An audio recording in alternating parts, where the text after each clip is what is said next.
குணத்திருத்தம் ஏற்படாம நிறைய பேர்த்துக்கிட்ட இந்த பிரச்சனை நான் பார்க்க முடியுது. இவர்கிட்ட போய் இந்த கிரியா பழகுறேன், பிராணாயாமம் பழகுறேன்னு அவங்க பழகும் பொழுது அந்த உள்ளுக்குள்ள அந்த சரியான அளவு அந்த மனிதத்தன்மை இல்லாததுனால, அதுக்கான பயிற்சி அவங்க ஏற்படுத்திக்காதனால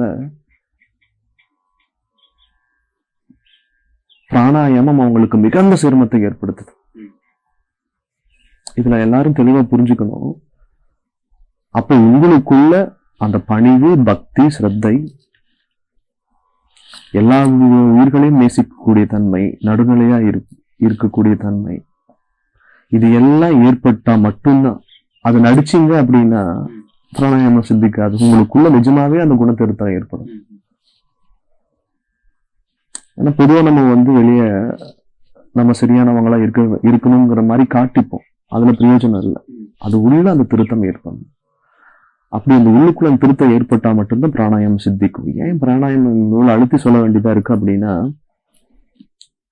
இன்னைக்கு இந்த நிமிடம் நீங்க சுலபமா வாழ்ந்துட்டு இருக்கிறீங்க ஒரு உணர்வு நீங்க மூச்சு ரொம்ப சாதாரணமா நீங்க விட்டுட்டு இருக்கிறது தான் ஏற்படுத்துது. அந்த மூச்சு ஒரு 2 செகண்ட் அடைச்சு பாருங்க. ஒரு 3 செகண்ட் 5 செகண்ட் அடைச்சு பார்க்கும்போது தான் எவ்வளவு கடினம்னு உங்களுக்கு அது தெரியும்.